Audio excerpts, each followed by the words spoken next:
মৃত্যুমুখে হয়েছি আমি প্রায় ৭ বারের মতো। অদ্ভুত লেগেছে কি আপনার কাছে? আমার বডি একদম ঝুলন্ত অবস্থায়। কোথাও গিয়ে অসুস্থ হয়ে পড়েছেন? এটা একটা মিশন। আপনি কি তাঁবু সঙ্গে নিয়ে ঘোরেন? তাই বলে থেমে থাকা চলবে না। তিনি আপনাকে বিপদে ফেলেছে? ওই জংলি পোশাক পরে থাকে, আপনি তো solo traveller. Save the planet, সেটা আমি স্প্রেড করছি। সেফটি কিভাবে মেনটেন করেন? সুইডেনের নাগরিকত্ব আমার আছে।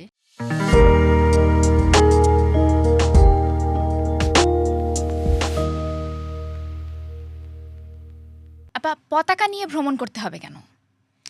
১৮ কোটি মানুষের পতাকাকে আমি বাংলাদেশের এই পতাকা যখন আমি ক্যারি করি পৃথিবীতে, সেটা আমার কাছে মনে হয় যে আমি পৃথিবীর কোনো একটা স্থানে যে জন্মগ্রহণ করেছি, এটা আমার অস্তিত্বের প্রতীক, এটা স্বাধীনতার প্রতীক।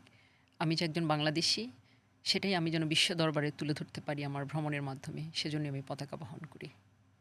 এই আলাপটাই আমরা শুনবো বিস্তারিতভাবে। তার আগে একটু দর্শকদের ইন্ট্রোডাকশন দিয়ে আসি। Hello, welcome to her story. সঙ্গে আছি আমি রুকাইয়া জহির এবং আমার সঙ্গে আজকে আছেন এমন একজন নারী যিনি বাংলাদেশের পতাকাকে সারা বিশ্বে পরিচিত করার চেষ্টা শুরু করেছেন এবং তিনি অলমোস্ট ১৮৪টা দেশ ভ্রমণ করেছেন, মানে অলমোস্ট পুরো দুনিয়া ভ্রমণ করে ফেলেছেন। সেই গল্পটা আজকে শুনবো এবং আপনাদেরকে এই পডকাস্ট সম্পর্কে একটু বলি যে আপনারা জানেন একজন নারীকে এক জীবনে বহুমুখী অভিজ্ঞতার মধ্য দিয়ে যেতে হয়। তাকে লড়াই করতে হয় সমাজের সঙ্গে, সময়ের সঙ্গে এবং নানান কিছুর সঙ্গে, অর্থাৎ সমাজের যত কিছু আছে নিজের সঙ্গেও তাকে লড়াই করতে হয়। এবং তার মধ্যে থেকেও কেউ কেউ আসলে যেমন নিজের পরিচয় তৈরি করেন, তেমনি আসলে বদলে দিতে চান চারপাশের নিয়ম কিংবা পরিবেশ। সেই সব নারীদের গল্প থাকছে আমাদের এই পডকাস্টে এবং আজকে তেমনই একজন নারী রয়েছেন নাজমুন নাহার। হ্যালো আপা, কেমন আছেন? আমি ভালো। এবং আপনাকে দেখে অনেক ভালো লাগছে আজকে, কারণ অনেক আগে আপনার সঙ্গে দেখা হয়েছিল আমার। লাস্ট আরেকটা পডকাস্টে আমরা কথা বলেছিলাম, সেটাও বেশ কয়েক বছর হয়ে গেছে। জি। এখন আপনি লাস্ট কোন দেশ ভ্রমণ করেছেন? বাহামা। কবে এটা আমার গিয়েছিলেন? ১৮৪তম দেশ ছিল। কবে তার গিয়েছিলেন? আগে ছিল ভেনেজুয়েলা, যেটা খুবই চ্যালেঞ্জিং ছিল। তো এটা আমি নভেম্বরে শেষ করেছি। ভেনেজুয়েলায় কবে গিয়েছিলেন? ভেনেজুয়েলা আমি নভেম্বরে ছিলাম। নভেম্বরে? তার মানে এই যে লাস্ট যে ঘটনাগুলো ঘটলো হ্যাঁ, তার ঘটনাগুলোর আগে। আগে। তার হ্যাঁ। ঘটনাগুলোর আগে। তখন আসলে পরিস্থিতি কেমন ছিল ভেনেজুয়েলায়? তখন পরিস্থিতি খুবই থমথমে ছিল, খুবই ভয়ানক ছিল এবং আমি যে যেতে পারবো এটা আমি ভাবিনি। আমি যেহেতু ওই জোনের মধ্যে ট্রাভেল করেছি, তো আমি ফিল করেছি যে আমাকে আবার নতুন করে আসতে গেলে এখানে অনেক পয়সা খরচ হবে। তো আমি কলম্বিয়াতে প্রায় ১ মাসের মতো ছিলাম, শুধু ভেনেজুয়েলাতে ঢোকার জন্য। কারণ ভেনেজুয়েলার যে ভিসা সিস্টেম, ওরা ১ মাস এর মধ্যে নানাভাবে তাদের ভিসা সিস্টেম চেঞ্জ করে। কিছুদিনের মধ্যে ১ সপ্তাহ হয়তো তারা ওপেন রাখে যে অনলাইনে অ্যাপ্লাই করে যাওয়া যায় কিংবা অনারেবল ভিসা নেওয়া যাবে। আবার পরে এম্বাসি থেকে নিতে হয়। তো আমি যখন তারা ওপেন করেছে যে বর্ডার ভিসা তারা দিবে, তখনই আমি ঢুকে পড়ছি এবং সেটার জন্য আমাকে অনেক কাগজপত্র রেডি করতে হয়েছে। যখন বর্ডারে গিয়েছি আমি জানতাম না যে আমাকে তারা ঢুকতে দিবে। মানে এইভাবে আমি গিয়েছি যে আমাকে ফেরতও পাঠাতে পারে, তখন আমি চলে আসব। ওখানে অনেক মানে প্রায় আমাকে ৪ ঘন্টার মতো আমাকে তারা নানা ধরনের প্রশ্ন করেছে। তারা আমাকে একটা রুমের মধ্যে বসিয়ে রেখেছে। তা আমার সব কিছু ইনভেস্টিগেট করেছে। তারপর কোথায় থাকবো, রিটার্ন টিকিট এবং কে আমাকে আমার হোস্ট সব কিছু মিলিয়ে এত ইনভেস্টিগেশন আমার মনে হয় পৃথিবীর কোথাও আমাকে করেনি। এবং যখন তারা জানলো সব কিছু, তারপর তারা আমাকে ভিসা দিল। ভিসা দেওয়ার পরে শেষমেশ তারা আমার সাথে বলল যে can I take a selfie with you. কিন্তু এই জিনিসগুলো কি শুধুমাত্র ভেনেজুয়েলার পরিস্থিতির কারণেই হচ্ছিল? কারণ গত বছর তো বাংলাদেশের পরিস্থিতিটাও কিছুটা না, ভেনেজুয়েলার পরিস্থিতি অস্থির ছিল। ভেনেজুয়েলার পরিস্থিতি তো মানে এই সময় না, অনেক দিন ধরেই কিন্তু তাদের ওখানে নানা ধরনের প্রবলেম। তাদের যে রাষ্ট্রপ্রধান ছিলেন, উনি কিন্তু অ্যাকচুয়ালি জনমতের বিরোধী বা জনগণের যেই ভালো, সেটার বিরোধী তারা বলছে ভেনেজুয়েলানরা। কারণ ওখানে প্রচুর প্রবলেম ছিল। ওখানে অনেক ধনী ধনী লোকেরা গরিব হয়ে যাচ্ছে। এমপ্লয়মেন্টের ব্যবস্থা নেই। ইয়াং ছেলেমেয়েরা সব দেশের বাইরে চলে যাচ্ছে, ব্রেন ড্রেন হচ্ছে এবং ওখানে পারিবারিক ব্যবস্থা যেটা সেটা ভেঙে যাচ্ছে। কারণ একটা মানুষ যখন একটা লাইফ লিড করেছে, একটা সময় খুব ভালো অনেক পশ লাইফ লিড করেছে, সেই লাইফটা সে লিড করতে পারছে না ওখানে। না পারার কারণে সে অন্য দেশে চলে যাচ্ছে। তখন হাজব্যান্ড এক জায়গায়, ওয়াইফ আরেক জায়গায়, ডিভোর্স হয়ে যাচ্ছে, বাচ্চা থাকছে গ্র্যান্ডফাদার গ্র্যান্ডমাদারদের কাছে, গ্রামে পাঠিয়ে দিচ্ছে বাচ্চাদেরকে। এই যে একটা মানে একটা ভয়ানক একটা পরিস্থিতি। কিন্তু আমি যখন ওখানে আমি ঢুকলাম, ঢোকার পর আমি দেখলাম যে পুরো ভেনেজুয়েলা যেন একটা স্বর্গপুরী। যে আমার পৃথিবীতে দেখা যদি ৫ টা দেশের মধ্যে লিস্ট করা হয় যে ৫ টি দেশকে সবচেয়ে সেরা, তার মধ্যে ভেনেজুয়েলা একটি। কারণ ভেনেজুয়েলার পুরো চারিদিকে পর্বত, আন্দিজ যে পর্বতমালা, আন্দিজ পর্বতমালার কোলের মধ্যে ছোট, ছোট মানে সুন্দর, সুন্দর গ্রামগুলো, শহরগুলো, সেগুলো আমি ভেনেজুয়েলার মধ্যে প্রায় ১৭ টা শহরে আমি গেছি এবং সেখানকার প্রত্যেকটা, অনেক সময় আছে না যে কোনো, কোনো দেশে যে একটা খারাপ, একটা ভালো বা একটা ভাল লাগছে না, এরকম না। যেখানে গেছি সেখানে ভালো লেগেছে। সেটাই বিউটিফুল, সেটাই অসাধারণ এবং মানুষ যে কি ভালো ওখানে। একমাত্র পুলিশ ৫ মিনিট ড্রাইভ করার পরেই কিন্তু ওখানে পুলিশ আম নানা ধরনের চেকিং করে এবং ওখানে আমেরিকান অনেক টুরিস্টদেরকে তারা অ্যারেস্ট করেছে। তা আমার ভয় ছিল যে আমাকেও যদি কোনো ঝামেলা করে। তো আমি ওখানে একজন যারা লোকাল পিপল ছিল, লোকাল পিপলের আমি হেল্প নিয়েছি এবং পথে মানুষ আমাকে অনেক হেল্প করেছে। আমাকে একটা, আমি যখন মেরিদা থেকে কারাকাস যাই, ওদের যে রাজধানী, হুম, হুম। সেখানে যাওয়ার পথে রাত্রে ২:৩০ সময়, মানে আমি রাতের বাসে আমি যাচ্ছিলাম। বিকেলবেলা রওনা দিতে হয়। পরের দিন সকাল ১০টার দিকে পৌঁছাবো। তো যাওয়ার পথে এরকম মধ্যরাত, বৃষ্টি হচ্ছে, চারিদিকে বিশাল মাউন্টেন, এমন একটা জায়গার মধ্যে বাসটা থামলো, বিশাল পুলিশি কন্ট্রোল, এবং সেখানে আমাকে কাউকে ডাকলো না, আমাকে বের করে নিল বাস থেকে। বের করে নিয়ে কেন? আমাকে বের করে নিছে কারণ আমি ফরেনার সেজন্য। ওই বাসে কি আর কেউ ছিল না ওই বাসে ফরেনার? সবাই ছিল। সবাই, আমি মানে আর একমাত্র কেউ ফরেনার ফরেনার ছিল না? না, আমি ওখানে তো কোনো টুরিস্টই যেতে পারে না। আমি তো তাদেরকে অনেক ম্যানেজ করে কাগজপত্র দেখে তারপর আমি ভিসা নিয়েছি। এই ৪ ঘন্টা আমার ইন্টারভিউ হওয়ার পরে। তারপরে যখন ওই রাত্রে ২:৩০টার সময় ওখানে প্রায় ১০ থেকে ১২ জন পুলিশ আমাকে নানা ধরনের কোয়েশ্চেন করছে, যেটা স্প্যানিশে। এর মধ্যে আমার মোবাইল গেছে অফ হয়ে। আমি ট্রান্সলেট করে দেখাতে পারছি না কারণ আমার কাছে যে কাগজগুলো ছিল সেগুলো আমি স্প্যানিশই করে নিয়েছি। তারপর আমি ইশারা ইঙ্গিতে তাদের সাথে ভাঙা স্প্যানিশে কথা বলেছি। আপনি তারপরও স্প্যানিশ জানেন? আমি ছোট ছোট কিছু শব্দ তারা যখন বলে সেটা আমি ইংরেজি স্প্যানিশ মিক্সড করে আমি বলেছি তাদেরকে আর কি। তারপরে আমি তারপরও প্রায় ১.৫ ঘন্টা পার হয়ে গেছে আমাকে, তারপর তারা নানা প্রশ্ন জিজ্ঞেস করছে। কারণ তাদের এখানে কোনো ধরনের বিদেশি আসতে দেওয়া হয় না। যে কিন্তু এখানে একটু আগেই তো বলছিলেন যে আমেরিকান টুরিস্টরা ছিলেন। আমেরিকান টুরিস্টরা যারা গেছে, হ্যাঁ, যারা একটু ডেসপারেট বা যারা যেতে চায়, হুম, হুম, হ্যাঁ, আমেরিকান টুরিস্ট তাদেরকে ২-১ জনকে, মানে খুবই কম, খুবই নগণ্য। আর কিছু টুরিস্ট যায় হচ্ছে একদম ওই যে আর্জেন্টিনা, তারপরে হচ্ছে ওই পাশ দিয়ে একটা জায়গা আছে, আর্জেন্টিনা, তারপরে হচ্ছে প্যারাগুয়ে, উরুগুয়ে, ওই পাশ দিয়ে ব্রাজিল, ওই পাশটা জুড়ে একটা কিছু অংশ আছে যেটা একটু টুরিস্টিক, যেটা একটা টাউন, ছোট্ট একটা টাউন। সেখানে কিছু মানুষ যায় আবার ওখান দিয়ে চলে যায় বর্ডার। কিন্তু আমি যে পাশ দিয়ে গিয়েছি মানে পুরো ভেনেজুয়েলার মধ্যে কোনো সুন্দর সুন্দর শহর পড়ে আছে, এত টুরিস্টিক, এত বিউটিফুল, কিন্তু কোনো টুরিস্ট নাই। আমি বললাম যে এত জনমানবহীন কেন, সব মানুষ কোথায়? এত সুন্দর সুন্দর ঘর বাড়ি রেখে বলছে সবাই এই দেশ ছেড়ে চলে গেছে, বিকজ দেশে মানুষের এমপ্লয়মেন্টের ব্যবস্থা নেই। এইসব হয়েছে।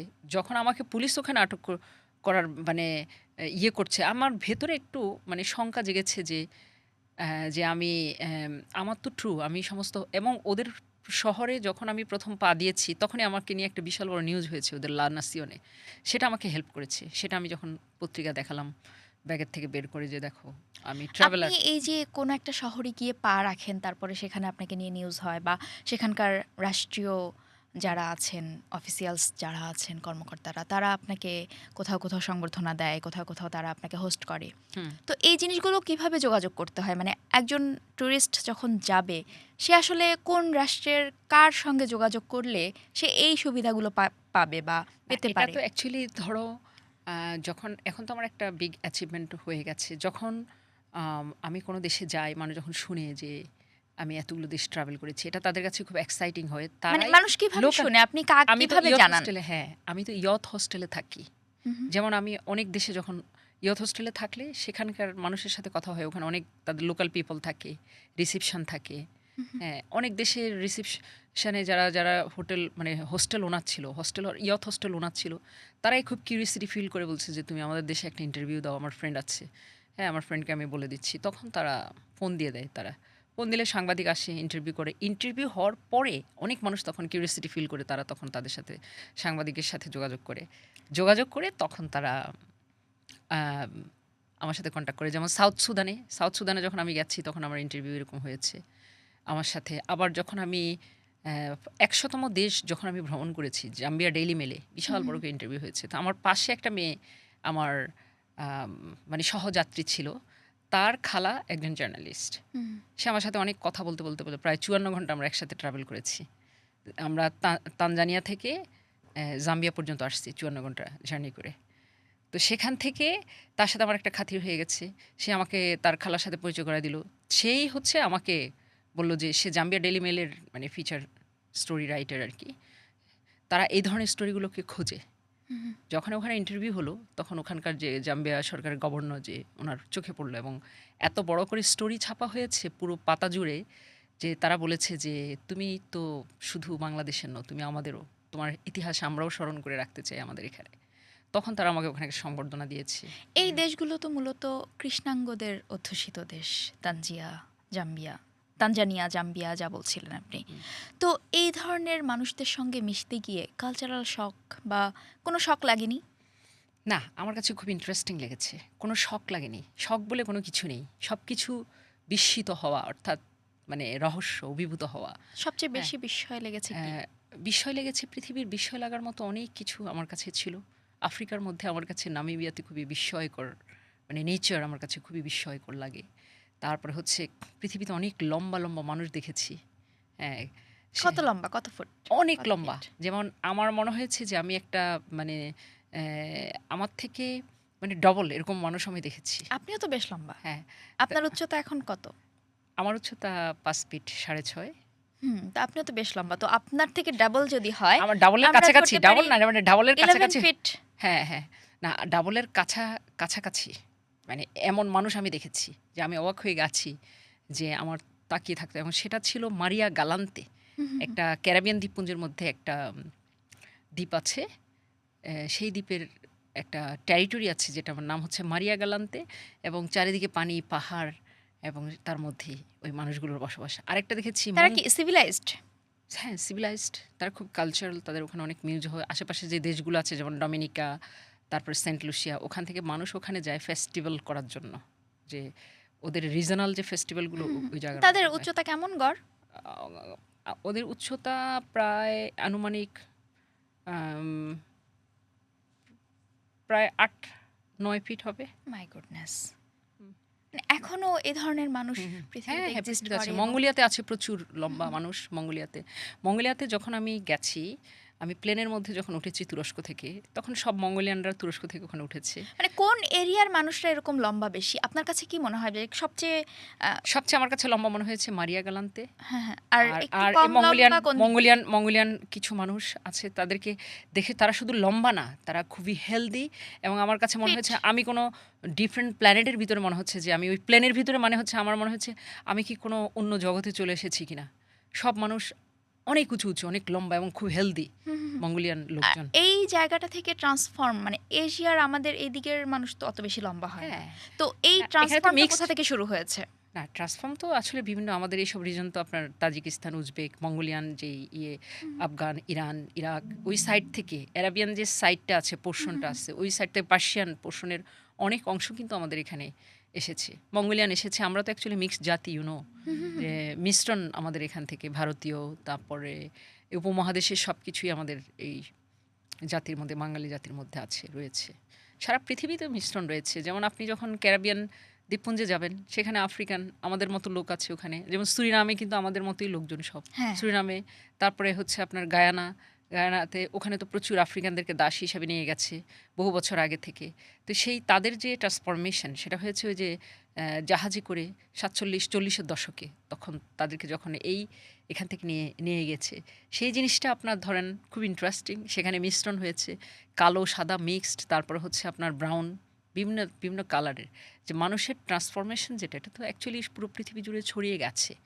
হ্যাঁ, এখন সুরিনামের ওরা খুব সঙ্গীত প্রিয় হয়। আমি এরকম দুজনকে চিনি। কোথায়? সুরিনামের। সুরিনামের। হ্যাঁ, সুরিনামের ওরা আম সঙ্গীতপ্রিয় এবং ওরা অনেক নেচারের মধ্যে থাকে তো, পিওর নেচার। সুরিনাম থেকে যে রাস্তাটা অ্যামাজনের ভেতর দিয়ে একটা নদী আছে, সেই নদী পর্যন্ত গেছে। যেই নদীর ওই আশেপাশের যে অঞ্চলটা পৃথিবীর সবচেয়ে কম জনসংখ্যা, কম জনবহুল মানুষ ওখানে বসবাস করে। অর্থাৎ জনশূন্য বলা যায়। ওই রাস্তা দিয়ে মধ্যরাতে আমি গেছি এবং সেখানে নদী পার হয়ে আমি গায়ানাতে গেছি। ওই নদীটা পার হয়ে। এই যে মানে পৃথিবীর সবচেয়ে কম জনশূন্য এলাকা দিয়ে আমি আমি গেছি ওখানে এবং সেখানে একদম অ্যামাজনের ফরেস্ট আর ফরেস্টের ভিতরে যে ছোট্ট একটা রাস্তা চলে গেছে। সূর্য যখন উঁকি দিয়েছি কি অসাধারণ লেগেছে এবং ওখানে গাছপালা মানে প্রকৃতির মধ্যে প্রকৃতির ছোঁয়া যখন আপনি পাবেন এবং সেই জায়গা দিয়ে যখন আপনি যাবেন তখন আপনি ফিল করবেন যে আমিও খুব এনার্জেটিক মানে ওই এনার্জিটা আসে যে আদিম মানুষের যেই ছোঁয়া, আদিম গাছপালা, নদী-নালা সবকিছু অসাধারণ ছিল ওখানে। এই যে আপনি বলছেন যে মধ্যরাতে একা, একা ঘুরছেন। তো আ এই বিষয়গুলো আপনি তো সোলো ট্রাভেলার। হুম। তো সোলো যখন ট্রাভেল করেন, এই সেফটি কিভাবে মেইনটেইন করেন? সেফটি অ্যাকচুয়ালি আল্লাহই আমাকে সবসময় হেল্প করে। কারণ আমি ফিল করি যে আসলে পৃথিবীর সাথে আমার একটা স্পিরিচুয়াল কানেকশন আছে। পৃথিবীর মানুষ আমাকে হেল্প করবে। আল্লাহ আমাকে হেল্প করবে, পৃথিবীর মানুষ আমাকে হেল্প করেছে। আর সেফটিটা অ্যাকচুয়ালি সবসময় কিছু জিনিস মেইনটেইন করতে হয়। যেমন আমি যে কোথাও যাই, যেমন এক শহর থেকে আরেক শহরে, সেখানে আমি কিছু লোকাল পিপলের সাথে আমি সঙ্গ নিয়ে যাওয়ার চেষ্টা করি। মানে কাফেলা যেটা আরকি, তাদের সাথে ভিড়ে যাওয়ার চেষ্টা করি কোনো শহরে। আর যখন আমি কোনো একটা শহর ঘুরি, তখন আমি আদার্স যারা ট্রাভেলার্স আসে বিভিন্ন দেশ থেকে, তাদের সাথে দলবদ্ধ হয়ে ওই শহরটা ঘোরার চেষ্টা করি। বা মাউন্টেন হাইকিং যখন আমি করি, তখন আমি কোনো একটা গ্রুপের সাথে গাইড যারা হাই সামিট যেগুলো আমি হাই সামিটগুলোতে গিয়েছি, সেগুলোতে আমি কোনো না কোনো গাইডের সাথে গাইডের গ্রুপ থাকে আরও ১০ জন ১২ জন, সেই গ্রুপের সাথে আমি যাই। আর যখন আমি একা যাই, যেমন আমি ৫০ ঘন্টা ৫৪ ঘন্টা আমি বাসে ট্রাভেল করেছি পৃথিবীর এক দেশ থেকে আরেক দেশে। আমি তো সবই আমার অ্যাকচুয়ালি বলা যায় যে ল্যান্ডলক কান্ট্রি যতগুলো ছিল সবই কিন্তু আমি বাই রোডে ট্রাভেল করেছি। এবং যেগুলো আমি জাহাজে যাওয়ার মানে ক্রুজে করে যাওয়ার, সেগুলো আমি ক্রুজে করে আমি ট্রাভেল করেছি। কিন্তু যেখানে একদম ক্রুজও যায় না, সেগুলো একমাত্র আমি প্লেনে করে গিয়েছি।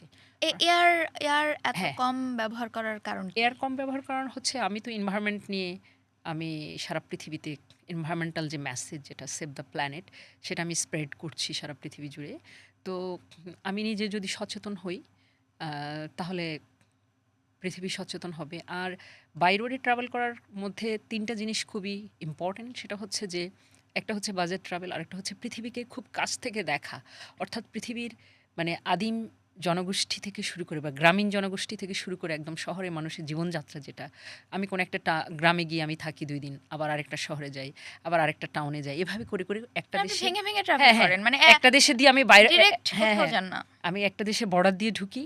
বর্ডার দিয়ে ঢুকে তাহলে বর্ডারের মানুষের জীবনযাত্রা থেকে শুরু করে তারপর আরেকটা টাউনে যাই। সেখানে মানুষের জীবনযাত্রা দেখতে। একটা দেশের আদ্যোপন্ত কিন্তু আমার দেখা হয়ে যায় তখন। এরকম কখনো হয়নি যে আপনি একটা গ্রুপ সিলেক্ট করেছেন বা একজন সঙ্গী সিলেক্ট করেছেন বা একজন পথযাত্রীর সঙ্গে গিয়েছেন, তিনি আপনাকে বিপদে ফেলেছে? বা না, তিনি আসলে না, ভালো না, না। এরকম হয়নি কখনো কখনো? এরকম হয়নি। বরং উল্টা তারা আমাকে হেল্প করেছে। পৃথিবীতে কোথাও কোনো ট্রাভেলারের সাথে কোনো মানুষ খারাপ কোনো কিছু করে নাই। অর্থাৎ আমার সাথে করেনি। আমি যেখানে গিয়েছি কিন্তু মানুষ এরকম আমাকে তো খুব অনেকের স্বাভাবিকভাবে সঙ্গেই হয় অ্যাকসেপ্ট যে করেছে। যার সঙ্গে সে গিয়েছে সেই হয়তো তাকে বিপদে ফেলেছে বা না, সেই হয়তো এটা সবকিছু নিয়ে আপনি কখনো নেগেটিভ চিন্তা করবেন না। Just be positive, everything will be fine. এটা হচ্ছে আমি আগে বাসা থেকে বের হওয়ার আগে তো আমি এই চিন্তা করি যে আচ্ছা কার সঙ্গে যাব, কোথায় যাব? না, এই এটা মানুষটা যদি চিন্তা আমাকে করবেন না। বিপদে আপনাকে ফেলে দেয়। চিন্তাই কিন্তু আপনাকে পিছিয়ে ফেলে দিবে। আপনি যখন চিন্তা করবেন যে পজিটিভ, যে আমার কোনো কিছু হবে না। যখন আমার পিছনে ব্যাকপ্যাক, আমার প্রকৃতির মাঝে আমি হারিয়ে যাব এবং আমি মানুষের সাথে মিশবো, কথা বলবো হাসি মুখে। মানুষ আমাকে পার করে দিবে এক শহর থেকে এবং আমি আদিবাসীদের বাসায় ছিলাম। তারা আমাকে রাত্রে থাকতে জায়গা দিয়েছে। আমি বর্ডার ক্রস করতে পারিনি। অনেক মানুষের লোকাল মানুষ আমাকে হোস্ট করেছে এবং তারা কখনো আমার কোনো ক্ষতি করেনি। আমার উপর আক্রমণ করেনি। বরং আমাকে হেল্প করেছে এবং আমার জন্য চিন্তা করেছে যে আমি পরবর্তী শহরে কিভাবে যাব। পরবর্তী শহরে তাদের পরিচিত বন্ধু-বান্ধবকে আমার সাথে কানেক্ট করিয়ে দিয়েছে যেন তারা আমাকে হোস্ট করতে পারে। কিন্তু এরকম অনেক গল্প তো আছে যে আদিবাসীরা আসলে নতুন কাউকে অ্যাকসেপ্ট করতে পারে না বা নতুন কাউকে হ্যাঁ, তারা আমি গিয়েছি এমন অনেক জায়গার মধ্যে। অ্যাকসেপ্ট করতে পারে না কিন্তু তাদের সাথে আপনার সেভাবে আপনার যে কানেকশন সেটা মেইনটেইন করে যেতে হবে। যেমন আমি মানজিনি হ্যাঁ, এম মানজিনি যে আদিবাসী আছে সেখানে গেছি। তারপরে হচ্ছে যেটা হচ্ছে আপনার সাউথ আফ্রিকার মানে পরে আরকি। এরপরে হচ্ছে কিছুদিন আগে আমি কয়েক মাস আগে আমি যখন আম ওশেনিয়ান যে কান্ট্রি গুলা সেগুলো ট্রাভেল করেছি। তো আমার কাছে খুব ইন্টারেস্টিং ছিল যে ভানুয়াতু। ভানুয়াতুর মধ্যে কিছু আদিবাসী আছে যেটা একটা টেরিটরি আছে। সেই টেরিটরির মধ্যে সেই গ্রামের মধ্যে ওখানে রাজা আছে তাদের। একটা দেশের ভিতরে আলাদা একটা টেরিটরির মতো যেখানে অন্য কোনো মানুষ ঢুকতে পারে না এবং সেখানে যখন আপনি ঢুকবেন, হুম, সেখানে ঢুকার পরে তাদের পারমিশন নিতে হয় এবং সেখানে জঙ্গলের ভিতর থেকে তাদের আদিবাসী মানুষগুলো বের হয়ে আসে যাদের পড়ার মধ্যে কোনো মানে আমাদের যে ধরনের ড্রেস আপ, তারা শুধু জাস্ট জঙ্গলি পোশাক পরে থাকে। তাদের এক ধরনের স্পেশাল লতাপাতা দিয়ে তৈরি করা পোশাক আছে এবং তারা এত সুন্দর, মানে তাদের যে কালচারাল অ্যাক্টিভিটিসগুলো সেগুলো তারা শো করেছে। এবং তারা আরও গভীর জঙ্গলে যখন, তার কিন্তু তখন কোনো পোশাক থাকে না, তারা ওখানকার আম, বাদাম খেয়ে থাকে, ফল খায়, তারপর হচ্ছে তাদের তাদের উৎপাদিত যে জিনিসগুলো সেগুলো তারা থাকে ভিতর থেকে কিছু, তা বাইরে যায় না, আবার বাইরে থেকে কোনো খাবার তাদের আসে না এবং তারা খুবই এনার্জেটিক আমি দেখেছি। এবং গাছের রুট থেকে তারা তাদের ওষুধ হিসাবে তারা সব কিছু গাছের রুট দিয়ে তারা ওষুধ তৈরি করে সেটা তারা সেবন করে। এছাড়া আমি ইথিওপিয়ার কেফা একটা উপজাতি আছে, তাদের সাথে আমি ছিলাম প্রায় ৭ দিন এবং সেখানে গরু কাঁচা মাংস খেয়ে থাকতে হয়েছে সেখানে। তারপর সেখানকার যে জীবনযাত্রা, সেখানে এই নারীরা জিনিসটাই আমি আসছিলাম যে তাদের খাবার তো আমাদের সঙ্গে মিলবে না, তো আপনি এই খাবারগুলো কিভাবে খেতেন বা এই খাবারগুলো খেয়ে স্টমাকে কোনো প্রবলেম হতো কিনা? না, আমার স্টোমাকে কোনো প্রবলেম হয়নি, কারণ আমি মানসিকভাবে আমি অ্যাডজাস্ট করে নিয়েছি। মানসিকভাবে অ্যাডজাস্ট করে নিয়েছি কেন, আমি যখন ট্রাভেল করি কখনো আমার স্টোমাকে প্রবলেম হয় না, বরং আমি যখন বাংলাদেশে থাকি তখন আমি অনেক কিছু মেনটেন না করলে আমার স্টোমাকে ঝামেলা দেখা দেয়। কেন? সেটা হয়তো ফুড, মানে এটা আমি দেখেছি যে নেচার, মানে পিওর নেচারের মধ্যে যখন আপনি থাকবেন, মানে পরিবেশ, মানে এটা হচ্ছে আপনার যেই নেচারের মধ্যে কোনো ধরনের পলিউশন নেই। এবং আপনি যখন পাহাড়ের অনেক উপরে চলে যাবেন তখন কিন্তু ওখানে কোনো পলিউশন নেই, ওখানে জাস্ট প্রাকৃতিক নির্যাস, ওই বাতাস আপনাকে ভালো রাখবে। এবং যেটাই আপনি খাবেন, যদি একটা ফলও খেয়ে থাকেন সেটাও কিন্তু আপনার শরীরের মধ্যে অ্যাডজাস্ট হয়ে যাবে। গরুর কাঁচা মাংস হালকা বাটামরিচ দিয়ে খাওয়া, হ্যাঁ, এবং সেটা খেয়ে কিন্তু আমি ছিলাম, আমার কোনো অসুবিধা হয়নি। সো এটা মানে পরিবেশ এমন একটা জিনিস, যে পরিবেশ যখন আশেপাশে পরিচ্ছন্ন থাকে, ভালো থাকে, প্রকৃতির মধ্যে আপনি শুয়ে থাকেন, প্রকৃতির ফল খেয়ে থাকেন, সেখানে কিন্তু আপনার স্টমাকে কোনো ঝামেলা হবে না। এগুলো খেতে বাতাস, ভালো লাগে? হ্যাঁ, হ্যাঁ, হ্যাঁ, এটা ভালো ভালো লাগার জন্য না, এটা হচ্ছে অর্থাৎ আমি একটা জায়গা আমি গেছি ট্রাভেল করার জন্য, তাদের জীবনযাত্রার সাথে মিশে যাওয়া এবং তাদের জীবনযাত্রার কে দেখার জন্য আমাকে এটুকু স্যাক্রিফাইস করতে হবে। সো এই স্যাক্রিফাইসটা খুবই সুন্দর স্যাক্রিফাইস, অর্থাৎ শেখা, জানা, তাদের জীবনের সাথে অ্যাডজাস্ট হয়ে যাওয়া। তারা যে জীবন যাপন করছে সেই জীবন আমি যাপন করছি। আমি তো আমার জীবন যদি একই রকম হয় তাহলে তো সেটার মধ্যে কোনো ভ্যারিয়েশন থাকলো না। সেটা আমি এই কারণে ডিফারেন্ট টাইপের যে খাবার, এগুলো আমি পৃথিবীর কোথাও গেলে আমি খাই। আমার কাছে এত বড় আতাফল আমি খেয়েছি, যেটা মাদাগাস্কারে, এবং যেটার ভিতরে সাদা এবং এত মজা, পৃথিবীতে এত মজার ফল আছে। এটা মানে ওই আতাফলের যেই টেস্ট, যেটা আমি পৃথিবীর কোথাও পাইনি। আবার এত বড় অবকাদো, যেটা কেনিয়াতে খেয়েছি, যেটা এত লম্বা যে অবকাদো হয়। আবার ভেনিজুয়েলাতে দেখেছি ডিফারেন্ট টাইপ অফ কালারের যে অবকাদো, ডিফারেন্ট কালারের অবকাদো। তারপরে আরও কিছু আমি ভুলে গেছি এখন, অনেক ধরনের ফল আছে যেটা এত মজার, যেটা ওশেনিয়ান কান্ট্রিগুলোতে পাওয়া যায়, যেমন সামোয়াতে, তারপর হচ্ছে আফ্রিকান কিছু দেশে পাওয়া যায়, আফ্রিকান যে সামুদ্রিক দেশগুলো আছে সেগুলোতে পাওয়া যায়।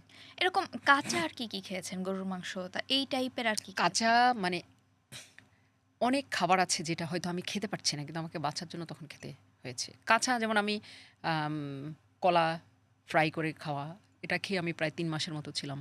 তারপরে সেদ্ধ কচু, কলা সেদ্ধ ফ্রাই কচু, বলতে কাঁচা কলা ফ্রাই? হ্যাঁ, কাঁচা কলা ফ্রাই, সেদ্ধ কচু, এগুলো পশ্চিম আফ্রিকাতে আমি যখন মরিতানিয়া থেকে সেনেগাল, গাম্বিয়া, গিনি বিসাও, গিনি কোনাক্রি, ঘানা, টোগো, বেনিন, একদম নাইজেরিয়া পর্যন্ত আমি গিয়েছি। সেখান পর্যন্ত আমার যে ম্যাপিংটা ছিল, সেই ম্যাপিংয়ের মধ্যে যে শহরগুলো, যে দেশগুলো ছিল, সেগুলোতে বেশিরভাগই কিন্তু আমি প্রপার যে খাবার সেটা কিন্তু আমি পাইনি। সেই খাবারগুলো কিন্তু আমাকে, এ ধরনের খাবার খেয়ে আমাকে থাকতে হয়েছে ওখানে, এবং এই বাঁচার জন্য আমি খেয়েছি, আমার কোনো উপায় ছিল না। এবং ২.৫ দিন না খেয়েছিলাম। গিনি কোনাক্রির জঙ্গলে যখন আমি আটকা পড়েছি তখন আমি খাবার পাইনি। তখন যেটা ছিল ওই যে ওখানে কিছু কিডন্যাপিং জোন আছে, কিডন্যাপিং জোনের কাছাকাছি, সেখানে মধ্যরাতে আটকা পড়েছি। গাড়ি নষ্ট হয়ে গেছে, যেটা ৭০ সালের একটা জিপ, যে জিপটা যখন নষ্ট হয়ে গেছে।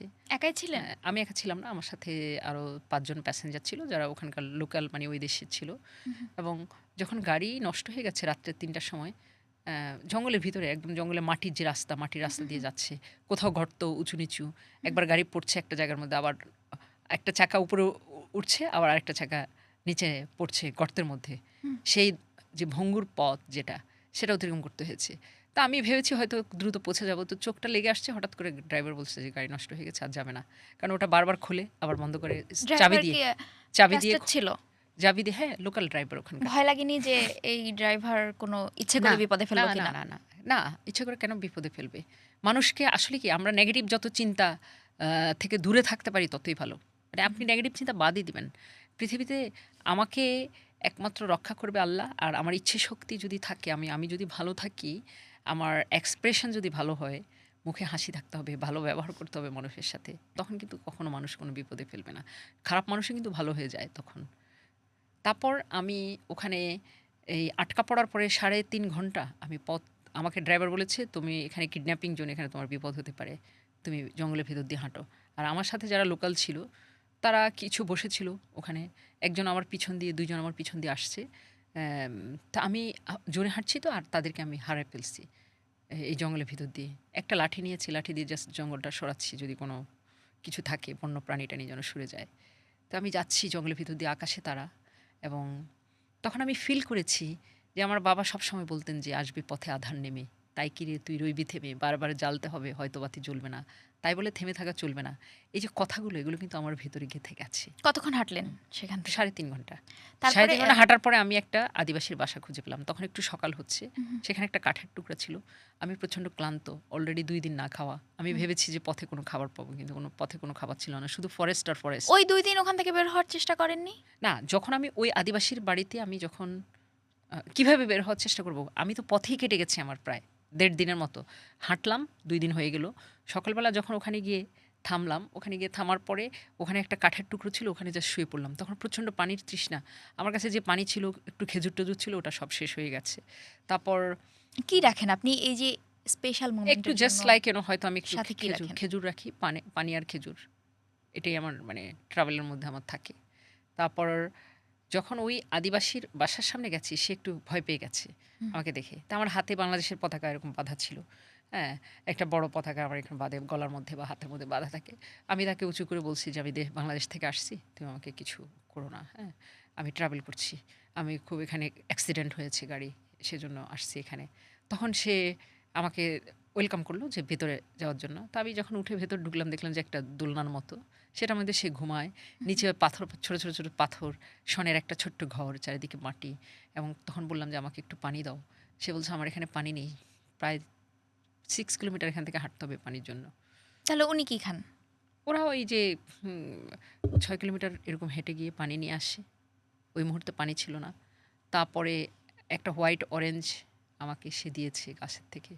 সেটা আমি খাওয়ার পর আমি ফিল করেছি যে যে আমার মনে হচ্ছে আমার যে জান ফিরে আসা, যে মানুষ বলে যে, সেটা আমার মনে হচ্ছে আমি শক্তি ফিরে পেয়েছি তখন। তারপর ৬ কিলোমিটার আমি পায়ে হেঁটেছি শুধু পানি খাওয়ার জন্য। হাঁটলাম জঙ্গলের ভিতর দিয়ে। তার ছোট একটা বাচ্চা আমাকে দিয়েছে, সাথে দিয়েছে। সে আমাকে নিয়ে গেছে। ওখানে যাওয়ার পর দেখলাম যে পাইপের মধ্যে করে এভাবে পানি উঠায় তারা। একটা ছোট্ট একটা পাইপ, সেই পাইপের উপরে একটা তার দেওয়া, সেই তার দিয়ে এভাবে ধরে আবার সামনে আরেকটা পাইপ দেওয়া, সেই পাইপ দিয়ে পানি পড়ছে। তারপরে সেখান থেকে কোথায় গেলেন? সেখান থেকে আবার ফিরে আসলাম। আসার পরে আমাদের যে হ্যাঁ, ড্রাইভার, হ্যাঁ? আমার ফোনে চার্জ দিয়ে আমি ড্রাইভারকে ফোন দিয়েছি। দেওয়ার পরে তারপর ড্রাইভার ওই পার্শ্ববর্তী একটা ছোট্ট একটা ছিল, ভিলেজ বাজার ছিল, সেখানে এসে তারপর আমাকে পিক করছে। এই যে এত দেশ ঘুরেন, হুম। আপনি শহরে ঘুরেন, গ্রামে ঘুরেন। তো কোনটা আসলে বেশি ভালো লাগে, গ্রাম না শহর? আমার কাছে সবই ভাল লাগে। একেক শহরের সৌন্দর্য একেক রকম, একেকটা গ্রামের। আমি কখনোই স্পেসিফাই করতে পারব না যে কোনটা খারাপ লাগে। সব জায়গার মধ্যে একটা সৌন্দর্য লুকিয়ে আছে। সবকিছুর মধ্যে একটা মানে ইতিহাস আছে। একেক জায়গার ইতিহাস আছে। একেক জায়গায় কালচারালি খুব সুন্দর, একেক জায়গায় প্রকৃতি খুব সুন্দর, একেক জায়গার ওয়াটার খুবই সুন্দর। পৃথিবীর এমনও অনেক জায়গা আছে যেখানে ডেজার্ট মিলে গেছে পানির মধ্যে, নামিবিয়ায়। সেটা খুবই সুন্দর। অনেক, অনেক পৃথিবীর আশ্চর্যজনক জায়গায় গিয়েছি, যেটা মনে হয়েছে যে এটা কি আসলে আমি পৃথিবীর মধ্যে আছি? আসলে কি এমন রহস্যময় এই জায়গাগুলো? যেমন নামিবিয়ার যে জায়গায় গেছি, সে নামিবিয়ার ওখানে অ্যা একটা ডেজার্ট, ২ টা ডেজার্টের ভ্যালির মধ্যে একটা জায়গা আছে যেটা মাটিটা ফেটে চৌচির হয়ে গেছে। এবং সেই ফাটাটা, সেটাও যেন একটা আর্ট, এবং সেটা একটু ড্রাই খুবই। সেখানে কিছু উদ্ভিদ আছে, গাছ আছে লম্বা, সেটার মধ্যে কোনো পাতা নেই। উপরে একদম ছোট্ট, একদম ৩-৪ খণ্ডের মতো একটা পাতার যেই ঢালটা থাকে, এরকম ঢালের মতো।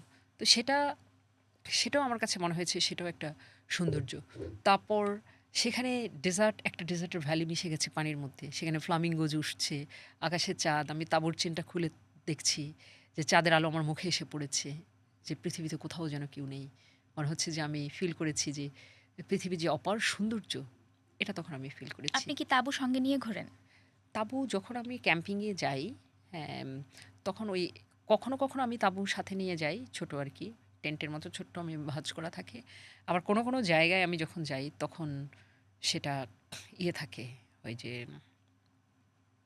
সেটা হচ্ছে ওখান থেকে লোকালি তারা আম গ্রুপের সাথে গেলে তখন তারা দেয় ওখানে থাকার জন্য। আপনার ব্যাগে কি, কি থাকে? আমার ব্যাগে আমার ব্যাগ থাকে 10 কিলো। 10 কিলো ব্যাগের মধ্যে আমার অ্যাম জামাকাপড় থাকে। আমার পতাকা থাকে। হুম। তারপরে হচ্ছে আমার আ জামাকাপড়, জিন্স, টি-শার্ট থাকে। তারপর আমার ফ্ল্যাগ টি-শার্ট থাকে। ফ্ল্যাগ থাকে। এগুলো কয়টা টি-শার্ট, কয়টা জিন্স থাকে? কতগুলো পোশাক থাকে? এখন যেহেতু আমি আমরা ফ্ল্যাগ ভ্রমণে না। গেলে অনেকেই হচ্ছে ভ্রমণে গেলে সকালে একটা পরবো, বিকেলে একটা পরবো, দুপুরে একটা পরবো, জি। আমি সানসেটে একটা পরবো, সানরাইজে একটা না, পরবো। আমার এটা এরকম তো না। নানান এটা তো পরিকল্পনা একটা করে লাক্সারি। মানুষ বের আপনি হয়। যেটা বলেছেন সেটা তো একটা লাক্সারি ট্রাভেল। আমার হুম, হুম, ট্রাভেলটা তো লাক্সারি না। আমার একটা মিশন। অর্থাৎ আমি বাংলাদেশের ফ্ল্যাগ নিয়ে একটা মিশন করছি। হুম, হুম। হ্যাঁ? যেটা মানে আর্মি মিশনের থেকেও কঠিন। অনেক আর্মিরাও কিন্তু ওইসব ফরেস্ট জঙ্গল পার হয়নি। যেটা আমি বাই রোডে পার হয়েছি। তো সেটা যেহেতু আমি করছি, সেখানে আমার যেহেতু বাংলাদেশের ফ্ল্যাগকে আমি ক্যারি করছি, তো আমার ফ্ল্যাগের ২ টা টি-শার্ট থাকে। ফ্ল্যাগ ২ টা টি-শার্ট, আমার ২ টা পতাকা থাকে। সেটা যেহেতু আমি ফ্ল্যাগ দিয়ে রিপ্রেজেন্ট করছি, সেহেতু আমার ওই জামাকাপড় আ খুব একটা আমি মানে ক্যারি করি না। আমার কিছু জিন্স থাকে, টি-শার্ট থাকে, একটা জ্যাকেট থাকে। হ্যাঁ? হুম। প্রয়োজনে একটা বুট থাকে। তারপর আমার ২ টা ফ্ল্যাগ টি-শার্ট থাকে। আর কখনো যদি কোনো কিছু প্রয়োজন হয়, যে তখন আমি ওই কোনো একটা শহরে যখন যাই, সেখান থেকে আমি কিনে ফেলি। ব্যাগ যেন ভারী না হয় আরকি। এরকম অনেক সময় হয়নি যে একটা জায়গায় গিয়েছেন, আবহাওয়া আপনি জানতেন না, কিন্তু হঠাৎ করে বৃষ্টি, হঠাৎ করে অনেক বেশি ঠান্ডা, হঠাৎ করে অনেক, অনেক বেশি গরম। অনেক অগণিত সময় এরকম হয়েছে। তখন কি করেছেন? তখন সমস্যা হয়নি। সমস্যা হয়নি। আমি ওখান থেকে ওই শহর থেকে একটা আমি জ্যাকেট কিনে ফেলেছি। যেমন আমি যখন দক্ষিণ আমেরিকা ট্রাভেল করেছি পেরুতে আমার প্রচণ্ড ঠান্ডা লেগেছে। আমার কাছে কোনো জ্যাকেট ছিল না। পেরুতে যাওয়ার পর আমি একটা জ্যাকেট কিনে ফেলেছি। দেখা গেল সেখানে শহরে যাননি আপনি, আপনি গ্রামে গিয়েছেন। তখন? গ্রামে যখন গিয়েছি কোনো অসুবিধা হয়নি। গ্রামে গেলে তখন আমার আ আসলে সারভাইভ করার জন্য অনেক কিছু আছে। যেমন সক্সটা ভেরি ইম্পোর্টেন্ট। হুম, হুম। সক্সটা মোটা একটা সক্স সবসময় থাকতে হয়। কারণ পায়ে যখন ঠান্ডা লাগে তখন শরীরের মধ্যে অনেক ঠান্ডা চলে আসে। গলার একটা মাফলার থাকে আমার পাতলা সেটা। তারপরে মাথার একটা ছোট্ট একটা ইয়ে থাকে। এটা আমি মানে আমার কিছু ভেতরে পড়ার জন্য একটা গলাবন্ধ একটা ফুল হাতা একটা হয় না হঠাৎ করে একটা বৃষ্টি হয়, একটা সোয়েটার সবকিছু আমি নিয়ে ভিজে যাই। যায়। হুম। তখন? ওগুলো কোনো সমস্যা হয় না। ওটা জাস্ট I ম্যানেজ, কারণ সব জায়গায় কোনো না কোনোভাবে সারভাইভ করার আমি মানসিকতা আসলে আমার জানতে রয়েছে। চাচ্ছি কারণ অনেকেই হচ্ছে ট্রাভেলে যেতে চায়। তাদের হুম, মাথায় এই চিন্তাগুলো আসে যে বৃষ্টি হুম। হলে কি করব? আ তখন তারা কি করবে? না, বৃষ্টি হলে তো এটা একটা আপনার উম বৃষ্টির একটা জ্যাকেট আছে যেটা খুবই পাতলা। ওরকম একটা জ্যাকেট আমার কাছে থাকে। ওটা ব্যাকপ্যাকের নিচে আমি নিয়ে নেই। ব্যাকপ্যাকের একদম লাস্ট যে চেইন থাকে হুম, হুম। ভেতরে, ওটা থাকে। ওটার ভেতরে আমি সবসময় থাকি। ওটা আমার ব্যাকপ্যাকের মধ্যে ওটা থাকে অলওয়েজ। একজন নারীর জন্য ওয়াশরুম ম্যানেজ করা বা টয়লেট ম্যানেজ করা এটা অনেকখানি টাফ। হুম। তো সেটা কিভাবে ম্যানেজ করেন? সেটা আফ্রিকার অনেক জায়গায় ফরেস্টে মানে গিয়েছি। কারণ ওরা ফরেস্টেই যায়। হ্যাঁ? আর আমি অ্যাকচুয়ালি এটা তো আমার এক দেশ না। হাইজিন মেইনটেইন করাও না, কিন্তু না। অনেক ১৮৪ দেশ। ১৮৪ দেশে ১৮৪ রকম এক্সপেরিয়েন্স আমার হয়েছে। হাজার রকমের কারণ কালচার। ওখানে একেক দেশে একেক ধরনের। আফ্রিকার অনেক জায়গায় কোনো টয়লেটই নাই। হুম, হুম। সেখানে ফরেস্টে যায় সবাই। হ্যাঁ? তো যেখানে যেটা হচ্ছিল সেখানে সেভাবে আমি মেইনটেইন করেছি। এরকম সবচেয়ে অদ্ভুত লেগেছে কি আপনার কাছে? অদ্ভুত লেগেছে আপনার কোন বিষয়টার অদ্ভুতের কথা টয়লেটের বলছেন? বিষয়টা যদি জানতে চাই। টয়লেটের বিষয়টা অদ্ভুত লেগেছে আফ্রিকার অনেক জায়গায়। যেমন ছেলেরা মেয়েরা সবাই বাস থেকে নামলো। ছেলেরা এক সাইডে চলে গেল, একটা ফরেস্টের এক সাইডে, মেয়েরা এক সাইডে চলে গেল। হ্যাঁ? এবং খুব শৃঙ্খলভাবেই তারা তাদের কাজ সারলো। তো এটা আমার কাছে একটু মনে হয়েছে। কিন্তু এটা মানে তারা প্রকৃতির সাথে বসবাস। পৃথিবীতে এই যে আমাদের দালান কোঠার বাইরে কিন্তু অনেক অগণিত মানুষ আছে। Africa specially. তারা কিন্তু তাদের কিন্তু জীবন ব্যবস্থা পুরাই প্রকৃতির মধ্যে। যেটা আমরা ১০০ বছর আগে আমাদের জীবন ব্যবস্থা যেমন ছিল এই দেশে। এই জায়গাগুলোতে হাইজিন কিভাবে মেইনটেইন করেন? এখানে হাইজেন মেইনটেইন এখানে সবসময় আমি আমার হাতের মধ্যে সবসময় একটা মানে লিকুইড সোপ, ছোট্ট একটা লিকুইড সোপের একটা কৌটা থাকে আমার সাথে, একটা সাবান থাকে। তারপরে হচ্ছে আপনার স্যানিটাইজ করি। হ্যান্ড স্যানিটাইজার সবসময় থাকে আমার। ছোট্ট একটা হ্যান্ড স্যানিটাইজার থাকে আমার সাথে। কতটুকু পানি বহন করেন আপনি সঙ্গে? বেশি তো বহন করা যায় না। পরবর্তী শহরগুলোতে সবসময় কিনে যাই। এটা জোন ওয়াইজ। যেমন আমি যদি শহরে ভ্রমণ করি তখন আমি পানি একটা ছোট্ট একটা বোতল নিয়ে যাই। যখন আমি মাউন্টেনে যাই তখন আমি তার থেকে একটু বড় পানি ক্যারি করি। এরপর হচ্ছে যেখানে পানি থাকবে না সেটা আমি দেখি আগে ম্যাপিং এর মধ্যে। সেখানে সেভাবে পানি মেইনটেইন করি। অনেক সময় যেটা হয় যে আপনি যতটুকু টাকা নিয়ে বের হয়েছেন, সেই টাকাটা আপনার কুলোচ্ছে না আসলে হ্যাঁ, হিসেবে। তখন হ্যাঁ। কি করেন? সেটা আ তখন শহর দেখাটা একটু শর্ট করি। যেমন একটা দেশের মধ্যে আমি হয়তো ১০ টা আমি শহরে যাব। সেটা একটু কমিয়ে আনি। আর যদি আমার দেখতে খুব ইচ্ছা করে, তখন আমি আমার ক্রেডিট কার্ড দিয়ে করি। অনেক সময় খাওয়া-দাওয়া করতে, করতে টাকা শেষ হয়ে যায় বা দেখা যাচ্ছে যে বাজেট ট্রাভেল কিভাবে করা যায়? না, এটা তো ওগুলো তো খুবই আসলে চিন্তার মধ্যে থাকে সবসময়। বাজেট ট্রাভেল যেটা দ্যাট ইজ গুড কোয়েশ্চেন। হ্যাঁ? বাজেট ট্রাভেলের জন্য আপনার ইয়থ হোস্টেল থাকতে হবে, বাই রোডে ট্রাভেল করতে হবে। ব্যাকপ্যাক ছোট নিতে হবে কারণ যখন আপনার লাগেজ বড় হয়ে যায় তখন কিন্তু আপনার প্লেনে ট্রাভেল করলে সেটা খুব খেতে কস্টলি হয়ে যায়। খাওয়া-দাওয়াতেও তো হ্যাঁ, অনেক কস্ট। খাওয়া-দাওয়া কিন্তু আমি স্যাক্রিফাইস করেছি। আমি অনেক সময় একবেলা খেয়েছি বা রাতে খেয়েছি। দুপুরবেলা বা সকালবেলা ব্রেকফাস্ট করে দুপুরে খাইনি। হ্যাঁ? আবার শরীর খারাপ হয়নি? না, শরীর খারাপ হয়নি। কারণ আমি হয়তো দেখা যাচ্ছে যে বাইরে স্ট্রিট ওই যে অ্যা ক কোনো জায়গায় কলা পাওয়া গেছে, ফ্রাইড কলা বা আপনার কর্ন এটা পাওয়া গেছে। সেগুলো মানে পথের বিভিন্ন জিনিস, ওই যে আপনার এনার্জেটিক যে খাবারগুলো সেগুলো আমি খেয়ে ফেলি। যেটা এক্সপেনসিভ না, যেটা আমি কোনো পশ রেস্টুরেন্টে কখনো খাই না। সো আমি লোকাল যে খাবারগুলো সেগুলো আমি খেয়েছি। তাতে আমার কোনো অসুবিধা হয়নি। আপনার ট্রাভেলিং এর পয়সা কোথা থেকে আসে? আমার ট্রাভেলিং এর পয়সা আমি তো অ্যাকচুয়ালি ২৫ বছর ধরে ট্রাভেল করছি। ২৫ বছর ধরে তো মানুষের এটা বিশাল স্টোরি। ১ম যখন আমি ট্রাভেল করেছি ইন্ডিয়া ইন্টারন্যাশনাল অ্যাডভেঞ্চার প্রোগ্রামে অংশগ্রহণ করেছি। বাংলাদেশ গার্লস গাইড অ্যাসোসিয়েশনের মাধ্যমে। তারপর আমি কয়েকটা দেশ এই গাইড অ্যাসোসিয়েশনের মাধ্যমে আমি কয়েকটা দেশ ট্রাভেল করছি এশিয়ার মধ্যে। করার তখন পরে আমি টাকা লাগেনি? সেই না টাকা কে তখন তো দিয়েছে? তখন ওই অর্গানাইজেশন থেকে স্পন্সর করেছে, ইউনিভার্সিটি থেকে করেছে। হুম, এরপরে যখন ২০০০ আমি সেটাই বলছি যে ২০০৬ সালে যখন আমি সুইডেনে স্কলারশিপ নিয়ে যাই পড়াশোনা করার জন্য, তখন আমি কঠিন পরিশ্রম করি। হুম। এবং যে পরিশ্রম শুধু পড়াশোনার সময়টুকু ছাড়া বাকি সময় আমি কাজ করতাম। আবার এটার মাঝেই রিসার্চ করতাম কিভাবে কম খরচে ট্রাভেল করা যায়। তখন আমি এই যে বাই রোডে আমি ৬ টা দেশ, ৫ টা দেশ, ১০ টা দেশ এভাবে আমি ট্রাভেল করেছি। এবং বাই রোডে খরচ কমানোর জন্য আমি তখন ওই যে কাজ করে যে পয়সাগুলো আমি জমাতাম, সেটা দিয়ে আমি ট্রাভেল করতাম। আবার কাজ করতাম, আবার পয়সা জমাতাম। এভাবে আমি ইউরোপের দেশ শেষ করেছি। যখন আমি দক্ষিণ আমেরিকাতে যাই, অ্যাম দক্ষিণ আমেরিকা ক্যারিবিয়ান দ্বীপপুঞ্জে ডমিনিকান রিপাবলিক ইউরোপ শেষ করার পর ডমিনিকান রিপাবলিকের আপনি পরে কি জন, জন করে ঘোরেন? জন, জন করে ১০ টা, ৫ টা, ১২ টা এভাবে করে। তাতে আমার খরচ কমে যায়। আর এভাবে যখন আমি 100 ট্রাভেল করেছি, 100 পর্যন্ত ট্রাভেল করার পরে then I got some sponsor. অ্যাম আমার যেমন আমাকে কয়েকটা অর্গানাইজেশন স্পন্সর করেছে। এরপর আমি ইউকেতে ২৬ টা চ্যারিটির সাথে আমি কাজ করেছি।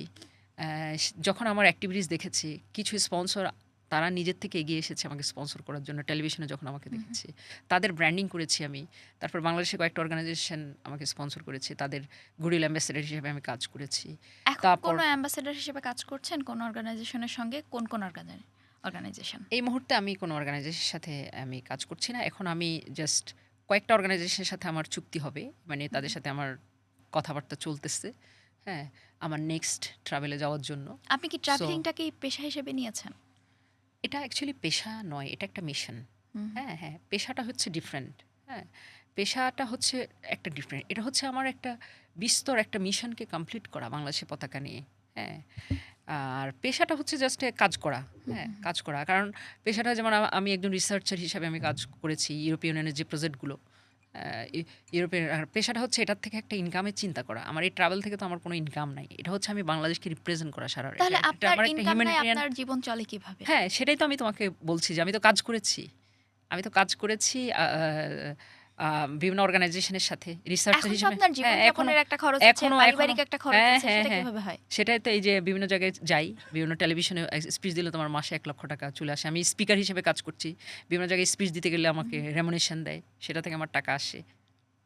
আপনার এই যে এতগুলো দেশ ঘুরেছেন, কোথাও মনে হয়নি যে আমি যদি এই দেশের নাগরিক হতাম বা কোনো দেশের নাগরিকত্ব নিয়েছেন কিনা? আমি সুইডেনের নাগরিকত্ব আমার আছে। হুম, হুম, আর এটা অ্যাকচুয়ালি যখন আমি পড়াশোনা কমপ্লিট আমি করেছি, high skill migrant hmm, hmm, হিসেবে আমি তখন নিয়েছি। I have dual citizen. Hmm, hmm, আর হুম। আমার কখনো কোনো দেশের অ্যাকচুয়ালি নাগরিকত্ব এটা জাস্ট সিস্টেমের মধ্যে পড়েছি, সিস্টেম থেকে হয়ে গেছে। কোনো দেশের প্রতি যে কোনো ফ্যাসিনেশন আমি ওখানে থাকবো। কারণ আমি মনে করি যে পুরো পৃথিবী আমার আমার একটা পুরো পৃথিবীটাই একটা দেশ। আমি পৃথিবীর মানুষ, এটাই আমি ফিল করি। কোনো দেশের জন্য আমার স্পেসিফিক কোনো মানে যে একটা টান ওখানে থাকবো সেটা না। আমি বারবারই যেখানে যাই আমি বাংলাদেশে ফিরে আসি। বাংলাদেশে আমার ভাল লাগে। বাংলাদেশে আমি ইন ফিউচারে থাকবো। আপনি সুইডেনের পতাকা বহন করেন না কেন কোথাও? আপনি তো ওই কারণ আমি দেশেরও নাগরিক। বাংলাদেশের পতাকা বহন করি সেজন্য। আপনার বাংলা নেক্সট কোথায় যাওয়ার ইচ্ছে? নেক্সট হচ্ছে আম আমি যাব হচ্ছে ওশেনিয়ার মধ্যে কয়েকটা দেশ আছে বাকি, যেমন হুম, পালাও, তারপর মাইক্রোনেশিয়া, তুভালু, নাউরু। এরপরে আফ্রিকার মধ্যে আছে Cameroon, Equatorial Guinea, Central African Republic, Malawi, তারপরে আছে Comoros, hmm, hmm. Eritrea. Then Africa will be done. এরপরে আমার তো এখন ১৬টা দেশ বাকি আছে। এই বাকি ১৬টা দেশ আমার এখন এইগুলো ভীষণ। কি আফ্রিকারই না, ১৬টা? আফ্রিকান না, এটা পুরো পৃথিবীর মধ্যেই ১৬টা। কোনটা, কোনটা? এই যে বললাম একটু আগে তোমাকে। আফ্রিকার কথা বলেছেন। হ্যাঁ, আফ্রিকার ওশেনিয়ার আর কথাও বলেছি। আচ্ছা, হ্যাঁ। ওশেনিয়ার কথা বলেছি। তো এই দেশগুলো আপনি কত বছর বা কোন সাল নাগাদ শেষ করতে চান? কোনো নির্দিষ্ট কোনো সাল নেই। এটা যখন শেষ হবে, যখন আমি স্পন্সর পাবো। হুম, হুম। মানে স্পন্সর হ্যাঁ, পেলে হ্যাঁ, হ্যাঁ, স্পন্সর পেলে তারপর হচ্ছে আমি যখন আমি মানে আমার যখন টাকা হাতে চলে আসবে তখন আমি ট্রাভেল করব। এরকম হয়নি কোথাও গিয়ে অসুস্থ হয়ে পড়েছেন? হ্যাঁ, হয়েছে। তখন কি করেছেন? কিছু করিনি। যেমন বাসায় থাকলে যা করা সেটা করেছি। ওষুধ খেয়েছি। তারপর আবার ট্রাভেল করেছি। ওষুধ কোথায় আমি পেয়েছেন? অনেক জায়গায়। ওষুধ কি নিয়ে যান সঙ্গে করে? না, না, ওষুধ তো ওই সমস্ত জায়গায় লোকাল ওষুধ। আর ওখানে আ পৃথিবীর অনেক জায়গায় আমি হ্যাঁ, আক্রমণেরও শিকার হয়েছি। কিরকম? আক্রমণ অর্থাৎ ছিনতাইকারী ধরেছে। কোথায়? আবার সেখান থেকে বেঁচে গেছি। সেটা গুয়াতেমালায়। হুম, গুয়াতেমালা স্ট্রিটের মধ্যে ওখানে রাত্রেবেলা 12:30টার সময় যখন আম খাওয়ার জন্য বের হইছি আমি এবং আরেকজন ছেলে ট্রাভেলার। তখন ২ টা স্ট্রিট পরে আমরা গেছি। ফিরে আসার পরে আমাদেরকে ছিনতাইকারী ধরেছে এবং সেখানে ছুরি এবং গান নিয়ে আক্রমণ করার জন্য ট্রাই করেছে। সেখান থেকেও কিন্তু বেঁচে গেছি। হুম, হুম। সেখান থেকে বেঁচে গেছি। সেখান থেকে যখন আমি পড়ে গেছি, আমি রক্তাক্ত হয়েছি। আবার উঠে দাঁড়িয়েছি, হাত উঁচু করেছি যে আমাকে মেরো না। পকেট থেকে $১০০ বের করে তাকে দিচ্ছি এবং সেই টাকা রক্তাক্ত হয়ে গেছে $১০০। তারপর সে আর সেই টাকাটা নেয়নি। সে পকেটের মধ্যে তার আ নিল না ছুরি। কেন? জানি না কেন নিয়েছে। হয়তো আমার জন্য মায়া হয়েছে তার। আমার রক্ত পড়া দেখে হাতে ব্লিডিং হয়েছে, কনুইতে ব্লিডিং হয়েছে। সেগুলো থেকে রক্ত পড় রক্ত যখন মেখে গেছে ডলার মধ্যে তখন সে নেয়। সেখান থেকেও বেঁচে গেছি। তখন আমি ফিল করেছি যে দিস ইজ মাই ডেস্টিনি। যে পৃথিবীতে হয়তো আল্লাহ আমাকে বাঁচিয়ে রেখেছে এইজন্যই। অনেক ভয়ানক সিচুয়েশন এ পৃথিবীতে চলেছে। আ পড়েছি আমি। আমি নদীর মাঝে আটকা পড়েছি। নদী যেমন ব্রাসিলিতো নদী, যেটা আ কোস্টারিকার একটা কাঞ্চাল সমুদ্র সৈকত আছে, সেখানে থেকে ফেরার পথে। সেখান থেকে আমাকে উদ্ধার করেছে ওখানকার লোকাল পিপল। এরপরে হচ্ছে আমি কিরগিজস্তানে আলারচা মাউন্টেনে যখন আমি হাইকিং করেছি, হাইকিং করে ফেরার পথে আমার পা পিছলে আমি ছোট্ট একটা বুনো গাছের ধরে আমি ঝুলেছিলাম। আমি পড়ে গেছি। পড়ে আমি বাঁচার জন্য জাস্ট একটা গাছ ছিল, ছোট্ট একটা গাছ, এবং সেটা আমি ধরেছিলাম আঁকড়ে। এবং আমার নিচে পুরো ফাঁকা। আমার বডি একদম ঝুলন্ত অবস্থায়। সেখানে পাশ দিয়ে জার্মানির ২ টা যে ছেলে যাচ্ছিল, আমি চিৎকার করছিলাম শুনে তারা আমাকে এসে হেল্প করে আমাকে হাত ধরে টেনে তারপর উঠাইছে ওখান থেকে। সো এরকম অগণিত মানে চ্যালেঞ্জের মুখোমুখি আমাকে ট্রাভেল করতে হয়েছে। মাই ট্রাভেল মানে এতটা সহজ ছিল না। আমার ট্রাভেলটা ছিল টোটালি ডিফারেন্ট এবং অনেক চ্যালেঞ্জ করে আমাকে ট্রাভেল করতে হয়েছে পৃথিবীর এক দেশ থেকে আরেক দেশে। মৃত্যু মুখে হয়েছি আমি প্রায় ৭ বারের মতো। কি, কি হয়েছিল? এই যে বললাম। এটা ২ টো ঘটনা বললেন। হ্যাঁ, আরও অগণিত ঘটনা আছে। যে ঘটনার মধ্যে মৃত্যুমুখে আমাকে পড়তে, যেমন ১৪,২০০ ফিট যখন টপ অফ দ্য মাউন্টেনে আমি উঠতে গেছি, হুম, হুম। তখন শ্বাসকষ্ট হয়েছিল। সেই শ্বাসকষ্টে আমি মরে যেতে লাগছিলাম। আমার গাইড আমাকে ফেলে চলে যাচ্ছিল। সঙ্গে অক্সিজেন ছিল না? ওইসব জায়গায় একটা কোকো পাতা দেয়। হুম, হুম। একটা কোকো পাতা জিহ্বার মধ্যে। সেই কোকো পাতার কাজ করিনি। এটা আমি না, পিছনে অনেক ছেলেমেয়েরা পড়ে গেছে পিছনে। এবং চারিদিকে এত অপূর্ব ভ্যালি, যেটা 7 কালার মাউন্টেন আমি যাচ্ছি এবং একদিকে মৃত্যুর কষ্ট, অন্যদিকে অপূর্ব সুন্দর এবং ২ টার যে মিশ্রণ। তারপর আমি হাঁটছি। হাই অ্যাল্টিটিউড ওখানে। তারপর একটা পাথরের উপর বসে পড়লাম। আমার গাইড আমাকে বলছে যে, "তোমার যেতে হবে না। তুমি সামনে অ্যাম আর মাত্র আরও তখন প্রায় ৩৫ মিনিট হাঁটতে হবে। আমি কিন্তু তার সামিটটা দেখতে পাচ্ছি নিচ থেকে।" তখন আমি বললাম আল্লাহকে যে, "আল্লাহ, আমি কি যেতে পারবো না এখানে? আমি এত কাছাকাছি এসে কি আমি এখানে থেমে গেলাম?" হুম, হুম। তারপর আমার গাইড কিন্তু অলরেডি আমাকে ফেলে চলে গেছে। আমার পাশ দিয়ে একটা ছেলে যাচ্ছে, সে আমাকে একটু লিকুইড ইনহেলার দিয়েছে এবং সেটা আমার হাতে নিয়ে যখন আমি নাকে দিয়েছি, তখন আবার আমার শ্বাস চলে এসেছে। আবার আমি হাঁটা শুরু করলাম। হাঁটতে তখন আমি যখন সামিটে চূড়ালাম, তখন আমার কাছে ফিল করেছি লাল সবুজের পতাকা উঁচু করে ধরেছি এবং তখন আমি ফিল করেছি যে অ্যাম যে প্রকৃতি যে এত অপার সৌন্দর্য এবং বিধাতা যদি চায়, তাহলে কিন্তু অনেক কিছু করতে ওখান থেকে ফিরলেন সম্ভব। কিভাবে? গাইড তো চলে গেল। না, গাইড তো উপরে উঠে গেছে। হুম, সে হুম। ওখানে ও উপরে ছিল। পরবর্তীতে তার হ্যাঁ, হ্যাঁ। সঙ্গে ফিরেছেন। হ্যাঁ, হ্যাঁ, সে একা না। মানে আমরা ১৬ জন ছিলাম ওখানে। অর্থাৎ অনেকে পিছন থেকে আসতে পারেনি, সবাই কিন্তু সামিটে যেতে পারেনি, 8 জন পর্যন্ত গিয়েছে, 8 জন কিন্তু পিছনে রয়ে গেছে। তারপর ওখান থেকে তারপর আমরা একসাথে আমরা ফিরেছি।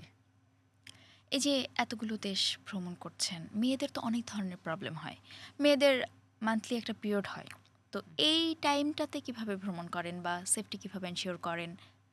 এটা অ্যাকচুয়ালি হয়ে যায়, কারণ হচ্ছে তোমার এই টাইমটাতে যখন পেটে ব্যথা হয় বা একটু অস্বস্তি লাগে, হ্যাঁ অস্বস্তি লাগে, মুড সুইং হয়, সেটা যখন তুমি হাঁটতে থাকবা, হাঁটতে থাকবা, হাঁটতে থাকবা, ব্যথার উপরে ব্যথা দেওয়া, অর্থাৎ তুমি যখন হাঁটতে থাকবা তখন কিন্তু অটোমেটিক হয়ে যাবে। কারণ যখন তুমি প্রকৃতি দেখবা, অপূর্ব সুন্দর দেখবা, তখন ওই ব্যথাটা তোমার আর তোমার ব্রেনে ক্যাচ করবে না, তখন ওই যে সৌন্দর্যটাই তোমাকে বেশি টানবে। তো এটা সমস্যা হয়নি আমার। আমি সকল ব্যথা, সকল কষ্ট, সকল কিছুর সাথে চ্যালেঞ্জ করে আমি সামনে গিয়েছি। চমৎকার। কিন্তু তারপরেও অনেকে ভয় পায় যে ভ্রমণ করার কি দরকার? মানে সেটা কেন? সেটা কি তাদের, দরকারটা না, কি? না, সেটা তাদের, তাদের ব্যক্তিগত ব্যাপার। কারণ হচ্ছে গিয়ে ভ্রমণটা হচ্ছে এমন একটা জিনিস, ভ্রমণ করলে ওষুধ খেতে হয় না। ভ্রমণটা হচ্ছে মানুষের মানসিক বিকাশ ঘটায়। মানুষের ব্রেনটাকে ঠিক রাখে এবং পৃথিবীর যে অপার সৌন্দর্য, ইতিহাস, কৃষ্টি, কালচার, আসলে ওই যখন আপনি নেমে পড়বেন তখন ওই ছোট, ছোট ক্ষুদ্র, ক্ষুদ্র যে চিন্তাগুলো, কি দরকার, কেন যাবো? এটা তো খুবই ক্ষীণ একটা জিনিস। হ্যাঁ? এইসব চিন্তা তো এখন অনেকে তো এই ব্যারিয়ারটাই অতিক্রম করতে পারে না সেটা যে তাদের ব্যাপার, আমি সেটা পারবে বাসা না। সে থেকে কেন চায় না, বের তার হব? ইচ্ছে নেই। সেটা তার ইচ্ছে শক্তিতে বেরিয়ার। সে চায় না, সেটা তার ব্যাপার। সে যদি এখন গিয়ে কোনো একটা রেস্টুরেন্টে খেতে পছন্দ করে, সেটাই তার জন্য পারফেক্ট। কিন্তু যে চায়, হ্যাঁ, মানসিক বাধাকে, সাইকোলজিক্যাল স্ট্রাগলকে মানুষ যখন অতিক্রম করবে, তখন কিন্তু মানুষ সবই পারবে। অর্থাৎ মানুষের ইন্টারেস্টের উপর। কারণ পৃথিবীটা হচ্ছে একটা এনসাইক্লোপিডিয়ার মতো, হ্যাঁ? সেখানে মানুষ যখন যাবে, তখন অনেক কিছু শিখবে। তার জানার আগ্রহ নেই, সেজন্য সে যাবে না। আমার জানার আগ্রহ আছে, আমি যাচ্ছি। অর্থাৎ একেকজনের ইন্টারেস্ট একেক রকম। আমার ইন্টারেস্ট হচ্ছে পৃথিবীর অপার সৌন্দর্য আমি দেখব, যেখানে গিয়ে ৩,৫০০ বছর আগে লুসিয়ার যে দেহ, যে হাড্ডি গুড্ডি এখনও মিউজিয়ামে আছে, যেটা ইথিওপিয়ার মিউজিয়ামে রয়েছে। আমার কাছে রয়েছে যে যেই আদিবাসীর জঙ্গলে হারিয়ে গেছি আমি, আমার কাছে ইন্টারেস্ট যে পৃথিবীর ঐতিহাসিক যে শহরগুলো আছে, যেমন হচ্ছে তোমার মিশরের ঐতিহাসিক শহর কায়রোতে আমি গেছি। তারপরে পৃথিবীর অপার সুন্দর যে প্রকৃতি, যেমন মাচু পিচু পেরুর, তারপরে হচ্ছে ১৪,২০০ ফিট পেরুর রেইনবো মাউন্টেন, যেখানে হাইকিং করে উঠেছি। যেখানে ইন্দোনেশিয়ার আইজেন কাটার, যেখানে যেতে অনেক কষ্ট হয়, সেখানে গিয়েছি। তারপরে পৃথিবীর অনেক হাই সামিটে, এভাবে কিরগিজস্তানের আলার্চা মাউন্টেন, যেখানে যেতে যেতে অনেক হাঁটতে হয়েছে, অগণিত পথ, দুর্গম পথ আমাকে পাড়ি দিতে হয়েছে। অর্থাৎ সেই দুর্গম পথ তো সবাই পাড়ি দিতে পারবে না, সেটা ডেসপারেট হতে হবে, তার ইচ্ছে শক্তি থাকতে হবে। যখন আমি প্রকৃতির কাছে যাব, তখনই আমি তাকে জানতে পারবো। যখন আমি চোখ বন্ধ করি এখন, তখন আমার কাছে মনে হয় যে পুরো পৃথিবী কিন্তু আমার সামনে। পৃথিবীর ম্যাপ, কোথায় দিয়ে আমি গিয়েছি, কোথায় হেঁটেছি, হাজার মানুষকে জানা, দেখা, শেখা। আমি তো বইয়ের মধ্যেই কিন্তু আমার সব কিছু না। অর্থাৎ বাস্তব জীবনের যে অভিজ্ঞতা, সেটা নিতে হলে কিন্তু পৃথিবী ভ্রমণ করতে হবে। যে কেউ একজন শুরু করতে চায়, সে কিভাবে শুরু করবে, কোথা থেকে শুরু করবে? এবং আপনি একজন ট্রাভেলার হিসেবে আপনি কি কাউকে গাইড করতে পারেন যে হচ্ছে আপনি এভাবে শুরু করেন? বা অনেকের ইচ্ছে আছে, তার কাছে আসলে সেই ধরনের মানি নেই, টাকা নেই। হুম। সে কি করবে? কোথায় যাবে? কোথায় গেলে টাকা ম্যানেজ হ্যাঁ, হবে? কোথায় গেলে টাকা? আপনি টাকা, এক্সপেন্সিভ ঘড়ি কিনতে টাকা লাগে না? লাগে? এক্সপেন্সিভ জুতা কিনতে টাকা লাগে। তাহলে টাকা কোথায় পাবে? অনেক মানুষ আছে যারা এক্সপেন্সিভ গাড়ি কিনে, ফ্ল্যাট কিনে, সুন্দর জামা কিনে। টাকা হুম। কোথায় পায়? এটা আমার প্রশ্ন আপনার কাছে। সে সো তো কোনোভাবে ম্যানেজ করে, কারণ হ্যাঁ, তার সেটা হ্যাঁ, সেটা সে আগ্রহের জায়গা। এক্সপেন্সিভ জায়গা। সে যখন মানুষ যখন কোনো কিছু করতে চায়, সেই স্বপ্নে কিন্তু তাকে সামনের দিকে এগিয়ে নিয়ে যায়। অর্থাৎ তাকে তখন, যেমন আমি ট্রাভেল করেছি, আমি কঠিন পরিশ্রম করেছি। কঠিন পরিশ্রম করে আমি ১ম এ শুরু করেছি। শুরু করার পরে যখন একটা জায়গায় গিয়েছি, তখন মানুষ আমাকে সাপোর্ট করেছে। অর্থাৎ আমি তখন স্পন্সর আমি পেয়েছি। ১ম এ শুরু করতে হবে বাই রোডে। হুম, বাই রোডে যেমন ইন্ডিয়া, নেপাল, ভুটান, এই যে আশেপাশের যে দেশগুলা, সেগুলো ঘুরতে হবে। তারপর ইয়থ হোস্টেলে থাকতে হবে, খরচ কম। ছোট্ট ব্যাকপ্যাক নিতে হবে। আর প্রচণ্ড স্টাডি করতে হবে ম্যাপের উপরে, যে এক শহর থেকে একটা দেশে গেলাম, ছুঁয়ে আসলাম, সেটা না। একটা দেশকে জানার জন্য সেই দেশের অনেকগুলো শহর ঘুরতে হবে, অনেক জায়গায় যেতে হবে, মানুষের সাথে মিশতে হবে। তখন কি, যাওয়ার জন্য বাসে, ট্রেনে ট্রাভেল করতে হবে, হাঁটতে হবে, বাইকে যেতে হবে। তো এভাবে করে কিন্তু যখন সে ট্রাভেল, অর্থাৎ পৃথিবীকে দেখার মানসিকতায় যখন সে নেমে পড়বে, তখনই কিন্তু সে করবে। আর টাকা কোথায় পাবে? অ্যাকচুয়ালি টাকা উপার্জন করতে হবে। মানুষ চাকরি করে না? তো চাকরি করতে হবে। এটা তো খুবই সিম্পল একটা মানে ম্যাটার। তো টাকা করে সে অনেকের তো খরচের, চাকরি করে ছুটিও ম্যানেজ করা টাফ হয়ে যায়। সেটা না পারলে সেটা তার ব্যক্তিগত ব্যাপার। সে চাবে। আমি যেরকম আমি কাজ করেছি ৬ মাস, আবার ৬ মাস ট্রাভেল করেছি। সেটা তাকে ম্যানেজ করে নিতে হবে। মানুষ চাইলে কি না পারে, এটা তার ইচ্ছে শক্তি কিন্তু তাকে ওই প্রশ্নের উত্তর তাকে এনে দিবে। আপনি এতগুলো দেশ ঘুরেছেন, এতগুলো অভিজ্ঞতা অর্জন করেছেন।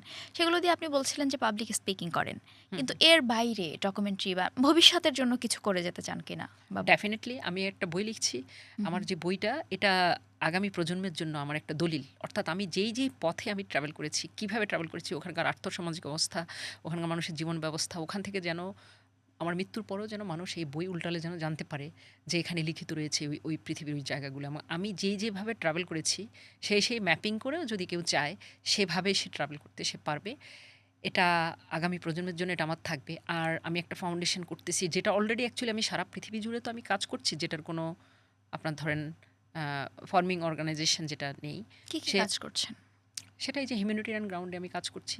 বিভিন্ন গ্রামগুলোতে যখন যাই পৃথিবীর কোনো দেশে বাচ্চাদেরকে হেল্প করা। হ্যাঁ, আমি তো চ্যারিটিগুলোর সাথে আমি এঙ্গেজ ছিলাম, তাদের অ্যাম্বাসেডার ছিলাম।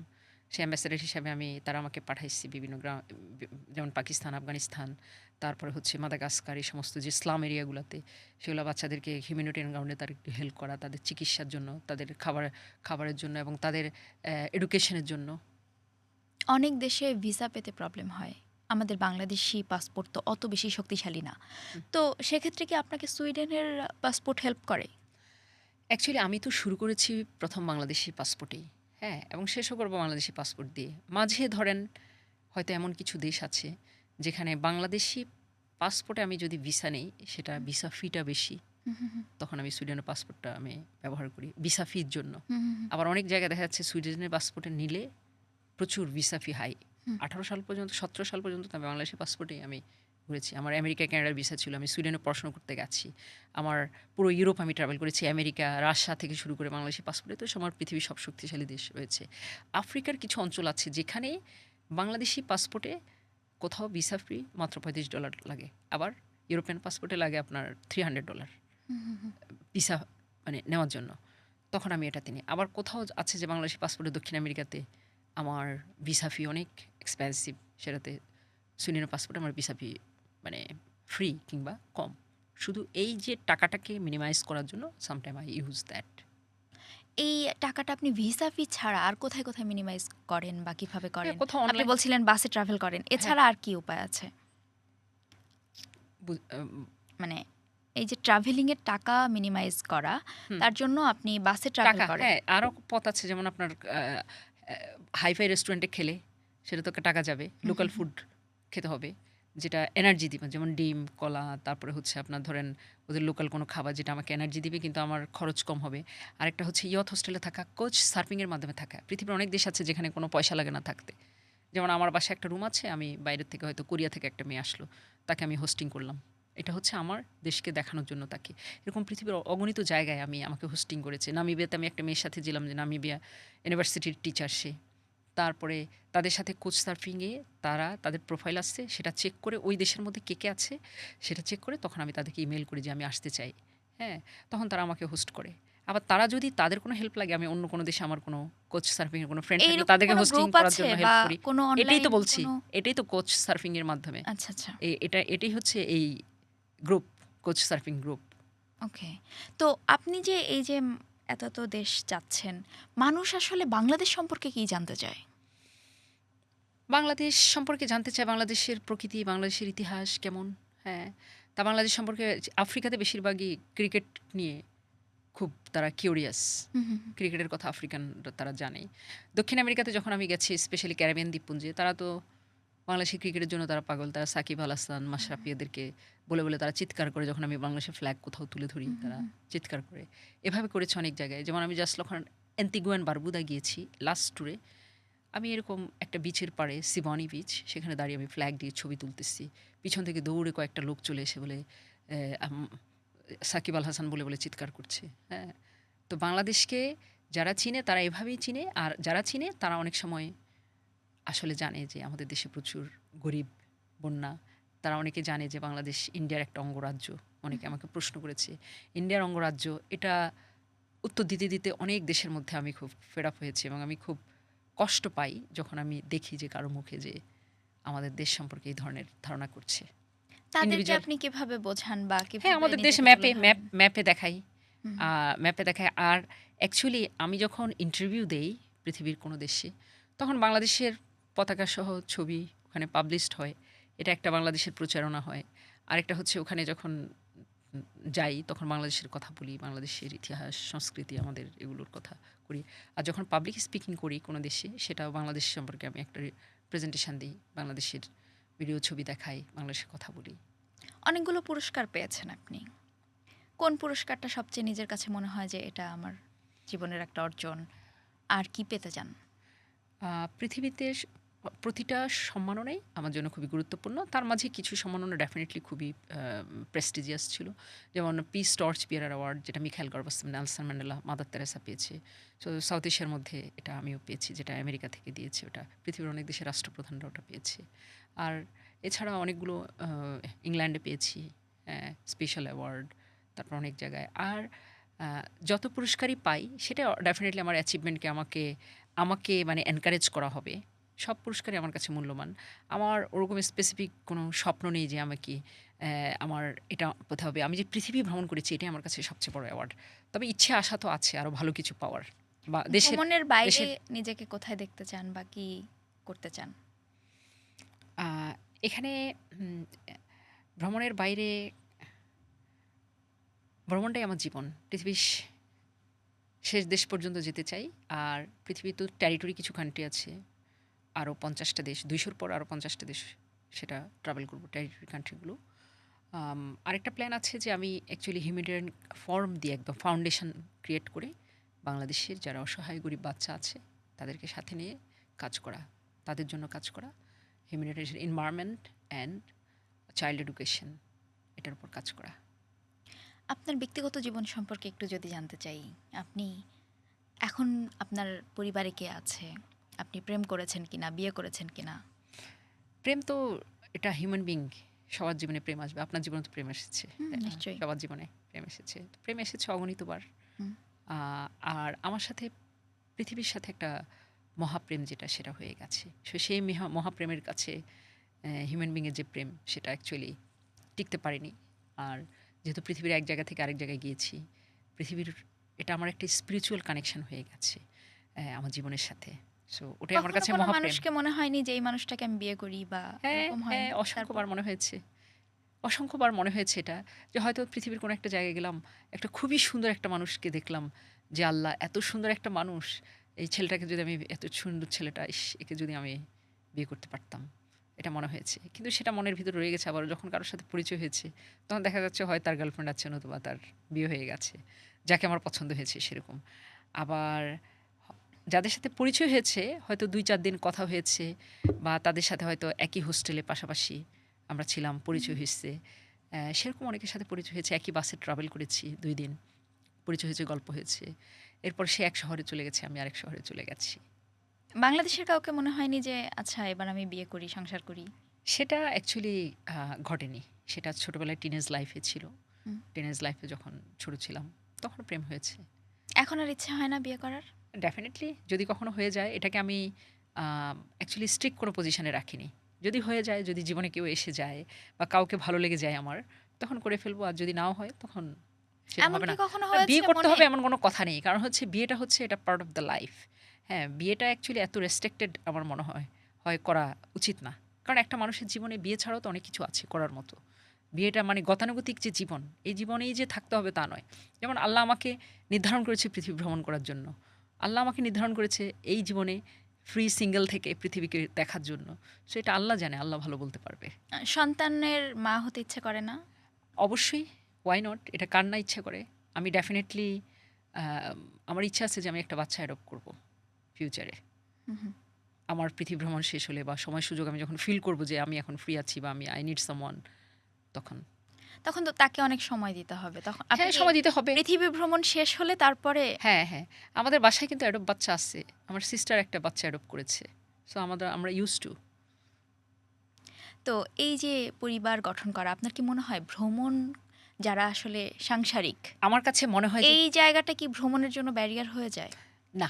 কারণ হচ্ছে সংসার আমি আর পৃথিবী এটার সাথে আমি মিক্স আপ করি না। তবে ডেফিনিটলি কিছু পয়েন্ট আছে এখানে। আমি যখন আমার ইচ্ছে মতো আমি সিদ্ধান্ত নিতে পারবো, আজকে আমি এটা করব, এটা করব, এটা করব। সেখানে কোনো বাধা নেই। আমাকে কোনো বাইন্ডিংস দেওয়ার মতো কেউ নেই। কিন্তু প্রেম এবং বিয়ে এবং সংসার সেটা ডেফিনিটলি কিছু দায়বদ্ধতা থাকে। যেটা নিজের ভেতরে চলে আসে যে একটা দায়বদ্ধতা আছে বা একটা পিছুটান যেটা পিছুটান এটা একটা মায়া। এটাকে আমি ডিফারেন্টভাবে এটাকে আমি এক্সপ্লেনেশন এখন যখন আমার পৃথিবীর জন্য মায়া, আমার কোনো পিছুটান নেই, প্রেমের কোনো মায়া নেই আমার। আমার পৃথিবীর জন্যই প্রেম। আমি একদিকেই ধাবিত হচ্ছি। অর্থাৎ আমার ব্রেন কিন্তু অন্যদিকে ধাবিত নেই। সো আমি আমার মতো আমি কাজ করতে পারছি। কিন্তু যখন সংসার, প্রেম, বিয়ে এটার সাথে একটা জীবন থাকবে, সেই জীবনের সাথে আবার এই জীবনটাও থাকবে। সেখানে লিটল বিট ডিফারেন্ট মানে চ্যালেঞ্জ কিছু থাকবে। আবার যদি ফ্যামিলি নিয়ে আপনি ট্রাভেল করতে পারেন, হাসব্যান্ড ওয়াইফ দুজন একসাথে, সেটা আবার ইন্টারেস্টিং। সেটাও কিন্তু খারাপ না। সো একেকজনের মিশন একেক রকম। আমি সোলো ট্রাভেল করি। আমি মনে হচ্ছে যে ওটাই আমার পৃথিবী। ওখানে আমি হারিয়ে যাচ্ছি। ওই শহরে যাচ্ছি, ওই শহরের মানুষই আমার আপন। ওটা দেখছি, খাচ্ছি। এটাই আমার মনে হচ্ছে যে পৃথিবীর মাঝে আমার একটা সংসার হচ্ছে। অর্থাৎ একটা দেশের সূর্যোদয় হচ্ছে। চোখ খুলে আমি একটা দেশের নতুন একটা দেশে একটা সূর্যোদয় দেখতে পাচ্ছি। আবার একটা দেশের ঘুমাচ্ছি রাত্রেবেলা, সে দেশের চাঁদের আলো দেখতে, দেখতে ঘুমাচ্ছি। সে দেশের প্রকৃতি দেখতে, দেখতে ঘুমাচ্ছি। ওটাই আমার মনে হচ্ছে ওটার মাঝে আমার একটা সংসার। অর্থাৎ পৃথিবীটাই আমার কাছে মনে হয়েছে যে একটা বিশ্ব সংসারের মাঝে আমি আছি। বেশ, আপনি থাকুন সেই বিশ্ব সংসারের মাঝে। আর আমরা অপেক্ষায় থাকি কবে আপনার এই বিশ্ব সংসার ঘোরা শেষ হয়। আমার মনে হয় আজকে আমরা এখানে র্যাপ আপ করতে পারি। শেষ যদি দর্শকদের উদ্দেশ্যে কিছু বলার থাকে দেন আমরা শেষ করব। আপনারা ভ্রমণ করতে থাকুন। ভ্রমণের মাঝেই আপনি অনেক কিছু জানতে পারবেন, শিখতে পারবেন। আপনার স্বপ্ন আরও অনেক বড় হবে। স্বপ্ন কিন্তু অনেক সুন্দর। স্বপ্ন দেখতে থাকুন। স্বপ্ন আপনাকে একদিন আপনার লক্ষ্যস্থলে পৌঁছাবে। ধন্যবাদ আপা আলাপকে সময় দেওয়ার জন্য। এই ছিল আজকের হার স্টোরি। সঙ্গে ছিলেন নাজমুন নাহার। তিনি একজন ওয়ার্ল্ড ট্রাভেলার, সোলো ট্রাভেলার এবং নারী ভ্রমণকারী। আর আপনারা নিশ্চয়ই দেখা হবে আপনাদের সঙ্গে পরবর্তী কোনো পর্বে। সেই অবধি সবাই ভালো থাকুন, সুস্থ থাকুন, আলাপের সঙ্গেই থাকুন। ফলো করুন আলাপের সোশ্যাল মিডিয়া হ্যান্ডেলগুলো।